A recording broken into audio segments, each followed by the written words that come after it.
Bonjour, je suis Gaël Châtelain, bienvenue sur mon podcast Happy Work, le podcast qui va vous parler de bien-être au travail et surtout de la manière dont vous allez pouvoir l'améliorer chaque jour. Avant de commencer cet épisode, je voulais remercier toutes les personnes qui se sont abonnées à ce podcast, qui le partagent ou qui font un commentaire sur iTunes ou ailleurs. Je vous assure, faire un podcast, c'est du boulot plutôt solitaire. Et la reconnaissance au travail, vous le savez, j'en ai parlé dans certains épisodes, c'est important. À chaque commentaire, chaque partage ou chaque abonnement supplémentaire, c'est un peu de reconnaissance en plus et ça me donne une énergie absolument formidable. Bref, à toutes et à tous, un grand merci. Revenons à nos moutons et à l'épisode de cette semaine de Happy Work. Cette semaine, j'ai décidé de vous parler de l'ego des managers. Je ne sais pas vous, mais depuis que je suis diplômé de mon école de commerce au siècle dernier, en 1992, la question de la gestion de carrière est assez centrale et, pour être honnête, c'est une sorte de mystère. Existe-t-il une recette miracle pour réussir sa carrière ? Y a-t-il des critères objectifs qui vont faire que tel ou tel va monter rapidement dans la hiérarchie pendant qu'un autre stagnera en bas de l'échelle ? Alors oui, il y a le travail fourni, le sérieux, quelques critères indiscutables en théorie. Mais pour le reste, cela semble tout de même, et nous pourrions le regretter, assez subjectif. Cependant, j'ai souvent entendu dire que pour réussir sa carrière professionnelle, il fallait avoir un gros caractère, pour ne pas dire, passez-moi l'expression, une grande gueule.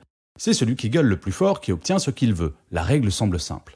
Alors cela était peut-être vrai dans les années 80 et avant bien entendu vers le Moyen-Âge, mais aujourd'hui ce n'est pas celui qui parle le plus fort et ou le dernier qui a raison.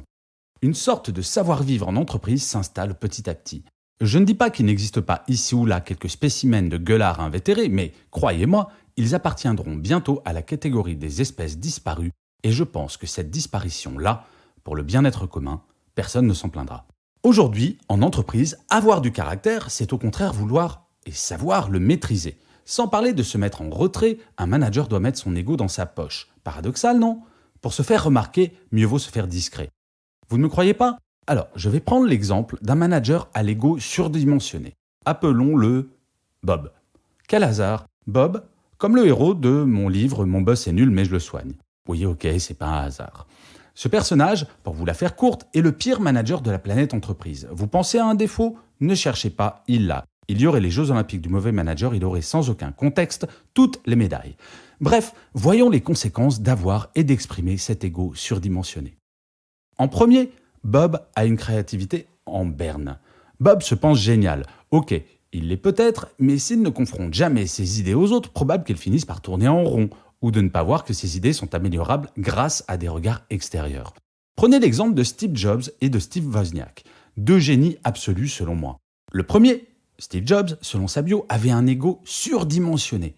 Et pourtant, l'Apple II, le premier ordinateur personnel, à l'origine de l'incroyable révolution numérique que nous connaissons aujourd'hui, n'aurait jamais existé si un petit revendeur d'électronique de Mountain View, la ville d'origine de Jobs et Wozniak, n'avait pas refusé leur première invention.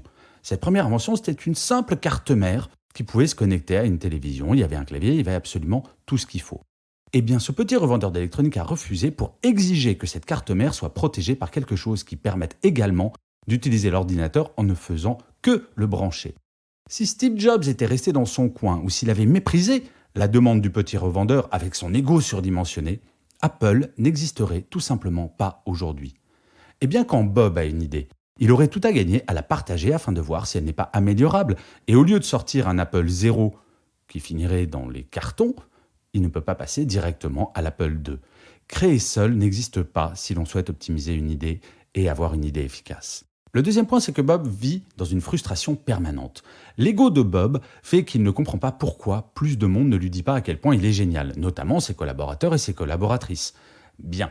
Au-delà du fait que Bob est loin d'être génial, un manager ne doit en aucun cas avoir comme source de motivation la reconnaissance de ses collaborateurs et collaboratrices. S'il est un bon manager, il est payé pour cela, rien de plus. Bien sûr, c'est toujours agréable quand un collaborateur félicite son manager, mais c'est rare et surtout, il vaut mieux satisfaire son ego en voyant l'épanouissement de ses collaborateurs grâce à son action plutôt qu'une éventuelle reconnaissance de ceux-ci qui n'en sera que la conséquence.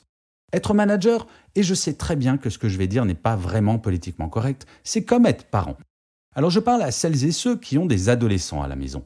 Si notre première motivation pour avoir des enfants avait été qu'ils nous disent chaque jour à quel point nous sommes des parents formidables, franchement, la dépression nous guetterait très très probablement aujourd'hui. Le troisième point, c'est que Bob a une image déplorable. Moi, c'est le mot préféré de Bob. Le monde tourne autour de lui. Aucune distance prise, aucune écoute active, c'est-à-dire une véritable écoute. Normal, Bob pense qu'il a toujours raison. La force d'un manager, je crois, c'est de douter. C'est en doutant que l'on avance de façon prudente, pas en avançant tête baissée, quels que soient les obstacles. Face à un mur, Bob s'écrase la tête quand un manager, sachant mettre de côté son ego, va le contourner, voire l'escalader en adaptant ses certitudes à la situation ou en mobilisant son équipe pour lui faire la courte échelle. Quand autour de lui, ses collègues, ses collaborateurs ou ses supérieurs voient Bob se cogner la tête dans le mur en pensant qu'il va pouvoir le faire tomber, au mieux, ils le prennent pour un incompétent, au pire, ils le prennent pour un abruti. Bob, ensuite, a une efficacité réduite. Eh oui, être centré sur son ego, c'est souvent travailler seul, comme nous l'avons vu dans le point numéro 1. Or, c'est bien connu, seul, on va plus vite, c'est vrai, à plusieurs, on va plus loin. Le travail en entreprise n'est pas un travail solitaire, surtout quand on est manager. Le manager infaillible n'existe tout simplement pas. En avoir conscience, c'est déjà être prêt à se dépasser en s'inspirant des autres. Bob, lui, était et sera toujours le même. Dans un monde qui bouge à la vitesse que nous connaissons, rester immobile me semble être une option peu recommandable. J'adore cette phrase d'Albert Einstein. La vie, c'est comme la bicyclette, il faut avancer pour ne pas perdre l'équilibre. Eh bien, je pense en complément que la vie, en général, c'est un petit peu comme la vie en entreprise de ce point de vue.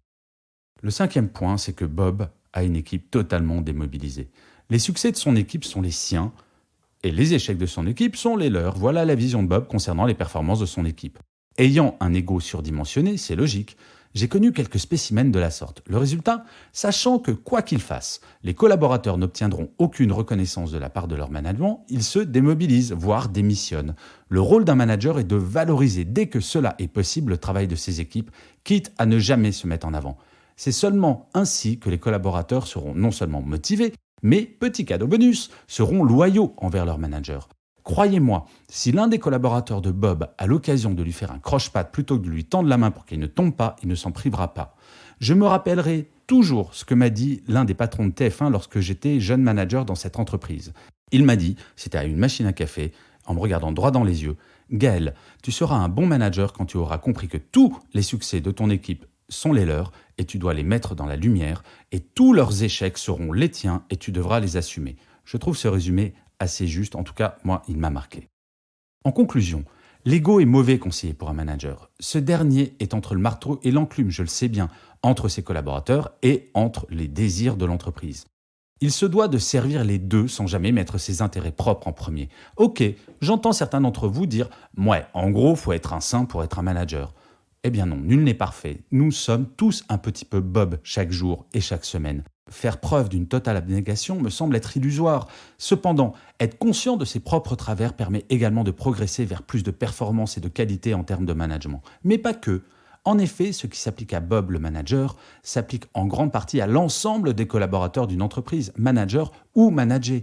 Quoi de pire pour quiconque d'être certain d'être parfait en tout, quel que soit son métier? C'est insupportable. La seule chose certaine pour ces gens-là, c'est qu'ils ne progresseront absolument plus jamais. Avoir de l'ego est nécessaire, mais la problématique qui me semble être fondamentale est de savoir à quel endroit chacun le place. De côté ou au centre, de tout, en toute occasion.